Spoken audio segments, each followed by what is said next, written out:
mean, Florida right now is projecting 31% growth in digital security workforce in just the next few years. And that's a big deal again, right? Not only are we seeing real natural movement in their tech hub they're creating, they're also forecasting it. So we know that demand is there.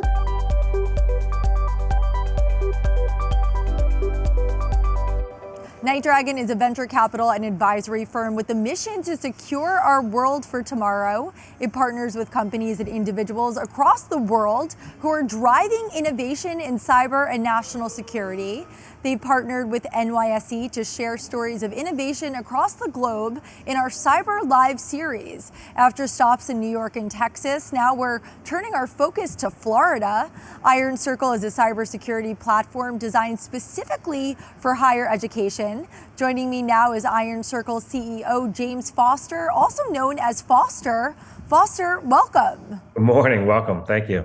For those who may not be familiar, can you tell us a bit about IronCircle? What do you do and how your mission fits into the broader cybersecurity landscape? Sure. IronCircle's got a really unique space in cyber. We are helping build and refine and forge, as we like to say, the next cyber workforce. We're the largest provider of educational training to higher ed in North America today. We've been around for quite some time. And what we're seeing is the demand for our platform and the demand for cyber talent has never been greater. IronCircle has built strong partnerships with universities in Florida. Can you share which institutions you're working with and what those collaborations actually look like in practice? We've actually been working with organizations at the universities, enterprises, governments in Florida for quite some time. Florida is relatively unique, and I would give them full credit for being innovative here in the United States, for their desire to grow their cyber workforce and just grow their skill set as a state and region. They've had something called Cyber Florida for several years. It was a public-private partnership designed to train, improve, and bring talent to the state of Florida. And we've been supportive of that Cyber Florida partnership. We've also worked with amazing universities such as University of Central Florida. We work with University of Florida. We work with governments in the city of Miami, for example. And we've trained thousands of students in Florida to help get them jobs. I will tell you, again, Florida has done a really interesting thing here in the US as it's brought this demand. There's over 24,000 current openings for cyber-related jobs in Florida today. And there's thousands of them in places that aren't commonly thought of as tech hubs in the United States. There's 4,300 open jobs today in the greater Orlando area. I mean, we're just seeing really interesting demand down there. Why do you think we're seeing such a high demand? Part of it is the macro. LinkedIn just published a report here last month that said that the number of companies looking for cybersecurity skills is up 75% year over year. This was just published last month, 75%. And the number of postings with required cybersecurity skills is up 31% year over year. However, there is a gap because the number of profiles, the number of individuals on LinkedIn that have added cyber to their portfolio, to their resume, to their profile is only up 4% year over year. That gap is widening. And I think the challenge it's creating is our adversaries are seeing this. They're seeing the demand here in the United States and in North America in particular, and the number of jobs that are open is at a record high, and we just don't have the talent today to fill it. And everybody's thinking that AI is going to take this opportunity and run with it. Certainly, AI will make a much more effective workforce short and long term, but there is a gap and it's growing, and it's the gap that we aim to help close. And I understand that you also work with veterans. Can you talk more about the idea or concept of reskilling, and how are you helping veterans transition and build new careers in cybersecurity? I don't think anybody argues that the next kind of warfighting stage that's out there, outside of some of the other things that we're working on as a country, like space and overseas, it is the cyber front. And we have military apparatus today in the United States that addresses kind of this cyber war that is happening all around us. Veterans coming out of the military have really interesting training and kind of foundational principles that don't have a lot of corollary in our university school systems today. For example, when you come out of the military, whether that's the Department of Defense or whether you're a civil servant, you've probably been trained in things like defense in-depth strategy. And that means like you can't just put all your eggs in one basket. We have a defense in-depth strategy. You've got different layers of defense between an adversary attack and kind of the crown jewels that you're looking to protect.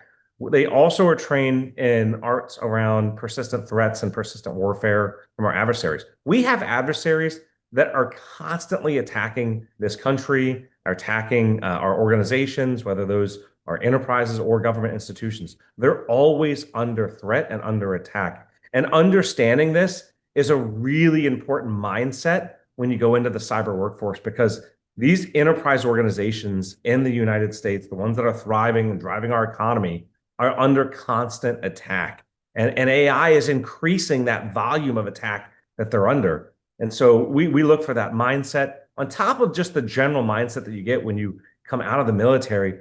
These veterans have things like security clearances, and security clearances are operational currency in this market. It allows you to have different types of jobs. It allows you to bypass that really long security clearance process. And then we found that it is gold for our veterans, and we're really trying to bridge those gaps for them. And then last but not least is you get kind of exposure to advanced technology in our military that a lot of our veterans have. They can bring that exposure and that experience right to the front lines in our enterprises. We found that adds a lot of value in the entire ecosystem. You know, you talk about these wars, these cyber wars, these adversaries. What do these attacks look like? How detrimental can they be? And can you provide examples? Sure. I mean, we see enterprises attacked in this country every single week. And it is an unfair fight for almost all of them because you're going up against a state-sponsored adversary, a state-sponsored organization that's coming after you, or you're going after a very sophisticated cyber criminal network that again is looking for financial gain. And so the big trend over the last few years has been ransomware, right? Ransomware is still in vogue, and it's when an organization attacks an enterprise, locks up some systems, locks up some key data, and then basically puts that organization at ransom and says, if you want it back, you've got to pay X amount of money. And we've seen ransoms in the millions of dollars. We've seen ransoms as low as the tens of thousands of dollars. And I think they've got some real sophistication on who they attack and the types of ransom they hold those companies up for. And I think what's happened here is the industry is changing in such a way that insurance companies now are protecting those organizations. People are getting cyber insurance, and then they're paying that ransom. And so it's created this flywheel effect of folks have different layers of protection. They've got defense and technical protection, and they've got financial protection for insurance. What we see, though, is the workforce needs to continue to adapt, and they need different types of training. I like to say that you can't learn cyber in a lecture hall. You can't learn it by reading a book. It's got to be hands-on. It's got to be immersive. And we are the best in the world at immersive cyber training. We're the first one with Apple Vision headsets where you can literally put on our headset, step into the IronCircle, and get transported into the job of the future of this is what it's going to look like when you're on that front line. And we found that really decreases the ramp time for an individual going through our programs and then getting a job and getting placed and being part of the good fight. So, Foster, Florida's tech ecosystem is clearly gaining momentum. From your perspective, what makes the state's cyber and technology environment unique or worth investing in? Look, again, I go back to Cyber Florida, like the innovative approach and the framework that the state has taken is relatively unique here in the US. I mean, Florida right now is projecting 31% growth in digital security workforce in just the next few years. And that's a big deal again, right? Not only are we seeing real natural movement in their tech hub they're creating, they're also forecasting it. So we know that demand is there. And I think there's just been, now they've got momentum to where if you're looking for trained individuals, you've always had options kind of up in the Northeast. You've had options in California. You've had options in Texas. Florida has really done a nice job at being yet again another option to become a tech hub here in the US.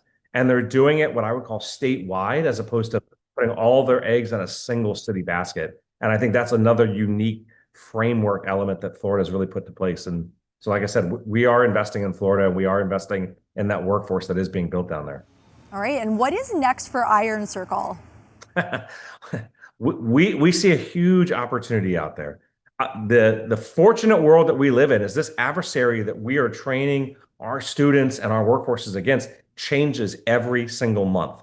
Their techniques change, their tactics change.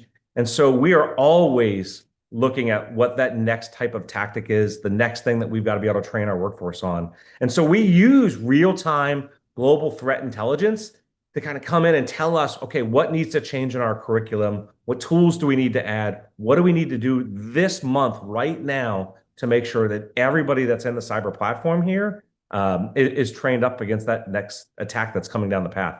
I think just keeping up with that will allow us to put a really good product on for our students. And like I said, hopefully rebalance this adversary equation here in the United States and abroad. All right, James Foster, CEO of IronCircle, thank you for joining us at the New York Stock Exchange. Thank you very much. Have a great day.